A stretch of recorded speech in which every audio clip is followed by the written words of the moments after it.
الحمدللہ، اللہ تعالیٰ کا لاکھ لاکھ شکر ہے کہ مالک الملک نے اپنی یاد کی توفیق اور موقع عطا فرمایا۔ لاکھوں اور کروڑوں درود حضرت محمد مصطفیٰ صلی اللہ علیہ وآلہ وسلم پر، جن کے طفیل مالک الملک نے یہ مہربانی عطا فرمائی۔ سامعین کرام، اللہ تعالیٰ نے قرآن پاک میں ارشاد فرمایا، اعوذ باللہ من الشیطان الرجیم، بسم اللہ الرحمن الرحیم۔ سوائے ستانے کے وہ تمہیں ہرگز نقصان نہیں پہنچا سکیں گے۔ اگر وہ تمہارے ساتھ لڑیں گے تو پیٹھ دے کر وہ بھاگیں گے، پھر ان کی مدد نہیں کی جائے گی۔ ان پر ذلت مسلط کر دی گئی ہے، وہ جہاں کہیں بھی ہیں، سوائے اللہ تعالیٰ کی رسی کے یا عوام کے تعلق اور رسی سے، اور مستحق ہوں گے وہ اللہ تعالیٰ کے غضب کے، اور مسلط کر دی گئی ہے ان پر محتاجی، یہ ان کے کفر کی وجہ سے، جو اللہ تعالیٰ کی یاد کے ساتھ اور شہید کرتے تھے اللہ تعالیٰ کے نبیوں کو ناحق، اور یہ اس لیے کہ وہ نافرمانی اور سرکشی کرتے تھے۔ سب برابر نہیں اہل کتاب میں سے، ان میں سے ایک گروہ حق پر قائم ہے۔ یہ لوگ اللہ تعالیٰ کی یاد کی تلاوت کرتے ہیں، رات کو اللہ تعالیٰ کے سامنے سربسجود ہوتے ہیں، اللہ تعالیٰ پر ایمان رکھتے ہیں اور روز آخرت پر ایمان رکھتے ہیں۔ یہ لوگ بھلائی کا حکم کرتے ہیں اور برائی سے روکتے ہیں، اور نیکیوں میں جلدی کرتے ہیں، اور یہی لوگ نیکوکار ہیں۔ یہ لوگ جو نیک کام کریں گے اس کا انکار نہیں کیا جائے گا، اور اللہ تعالیٰ پرہیزگاروں سے باخبر ہے۔ اللہ تعالیٰ نے پہلے مومنین کو نجات کا طریقہ بتایا، اور پھر ان کی دلجوئی فرماتے ہوئے فرمایا کہ تم مخالفین کے طعنوں سے مت ڈرو اور دل برداشتہ نہ ہو۔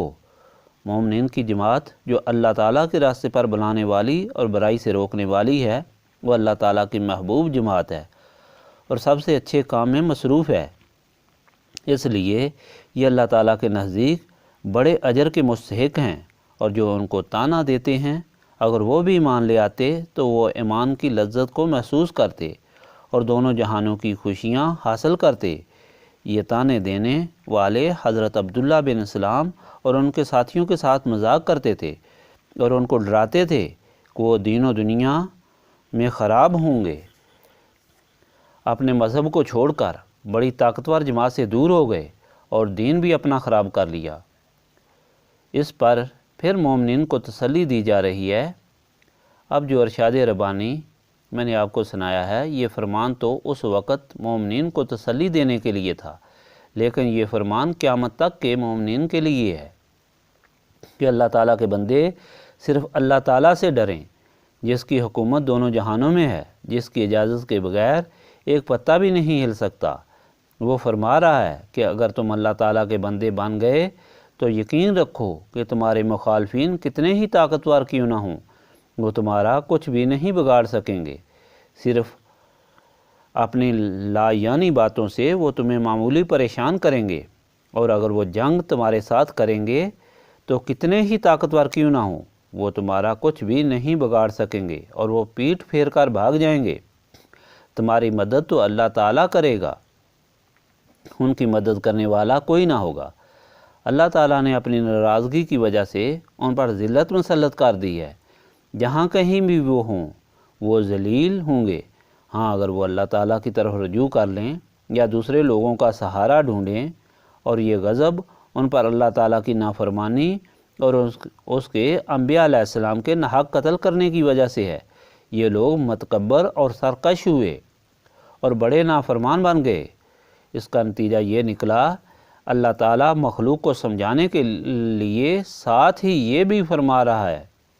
یہ فرمان اس وقت کے یہودیوں اور نصرانیوں کو مخاطب کر کے فرما رہا ہے، کیونکہ اس وقت یہی موجود تھے۔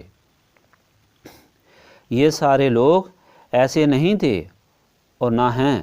ان میں سے کچھ بیس رسول پاک صلی اللہ علیہ وآلہ وسلم سے پہلے اللہ تعالیٰ کی بندگی میں زندگیاں گزار رہے تھے اور ہدایت پر تھے، اور ساری رات اللہ تعالیٰ کی یاد میں گزارتے تھے، اور بیس رسول صلی اللہ علیہ وآلہ وسلم ہوئی تو وہ فوراً مان لے آئے اور نیک کاموں میں مصروف ہو گئے، یعنی اچھائی کا حکم اور برائی سے روکتے تھے، اور خود اچھائی کرنے میں جلدی کرتے تھے، اور خود نیک لوگ تھے۔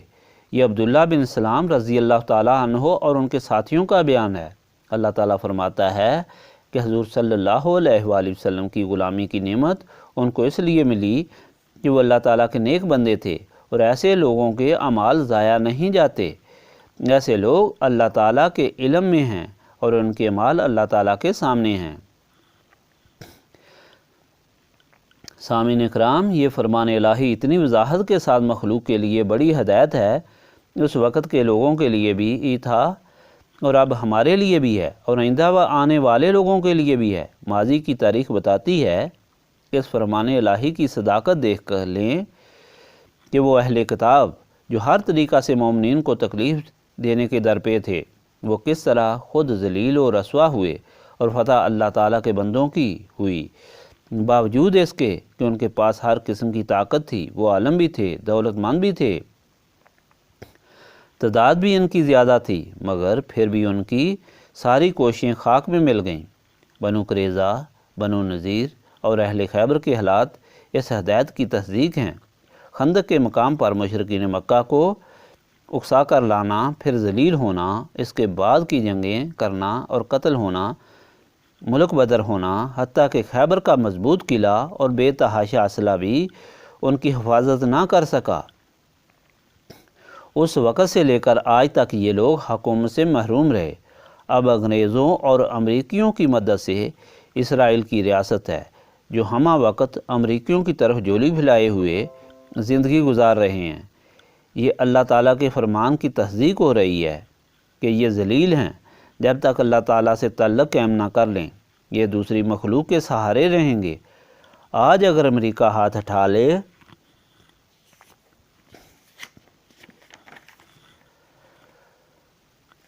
تو ہر ایک کو معلوم ہو جائے گا کہ وہ کتنے پانی میں ہیں۔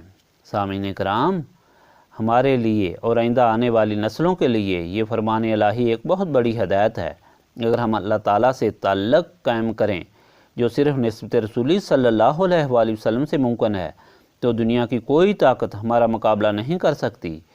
آج مسلمانوں کی ذلت کا اسباب صرف یہ ہے کہ انہوں نے اللہ تعالیٰ کی رسی کو چھوڑ کر نسبت رسولی صلی اللہ علیہ وآلہ وسلم سے منہ موڑ کر صرف دنیا کے ساز و سامان کی طرف رجوع کر لیا ہے، اس لیے اللہ تعالیٰ کی مدد سے محروم ہو گئے۔ اگر اللہ تعالیٰ کی رسی کو مضبوطی سے پکڑ لیں، جو اللہ تعالیٰ پر ایمان، اللہ تعالیٰ کی یاد اور اللہ تعالیٰ کے رسول صلی اللہ علیہ وآلہ وسلم کی نسبت ہے، تو اصحاب بدر کی طرح، اصحاب خندق کی طرح اور حنین کے نمازیوں کی طرح، کیس و کسریٰ کے تاجوں کو پامال کرنے اور پاؤں تلے روندنے والے مجاہدوں کی طرح ایک عظیم طاقت بن سکتے ہیں۔ یہ تاریخی سبق ہے، اللہ تعالیٰ کی ہدایت اور تعلیم ہے، جو اللہ تعالیٰ کی یاد بھی کرا رہی ہے اور نسبت رسولی صلی اللہ علیہ وآلہ وسلم سے مستفید بھی کرا رہی ہے۔ دوسری طرف شیطان کی جماعت ہے، جو لوگوں کو اس جماعت سے دور کر کے اس کے فیوز و برکات سے محروم کر رہی ہے۔ اب خوش نصیب وہ ہیں جو اس جہاد اکبر میں اللہ تعالیٰ کے بندوں کے ساتھ پیوست ہیں اور اللہ تعالیٰ کے حکم پر عمل کرتے ہیں کہ اے ایمان والے لوگو، اللہ تعالیٰ سے ڈرو اور اللہ تعالیٰ کے سچے لوگوں کے ساتھ ہو جاؤ، اور بد نصیب فانی دنیا کے جھوٹے طالبوں کے گروہ سے بچو جو لوگوں کو خراب کرتے ہیں۔ یہ محفل بھی اسی جہاد میں مصروف اللہ تعالیٰ کے مجاہدوں کی ہے، جس کی اہمیت کا اندازہ آپ خود لگا سکتے ہیں، جو اس کے عمل سے مستفید ہوتے ہیں۔ استغفر اللہ العظیم الذی لا الہ الا هو الحی القیوم واتوب الیہ۔ استغفر اللہ العظیم الذی لا الہ الا هو الحی القیوم واتوب الیہ۔ استغفر اللہ العظیم الذی لا الہ الا هو الحی القیوم واتوب الیہ۔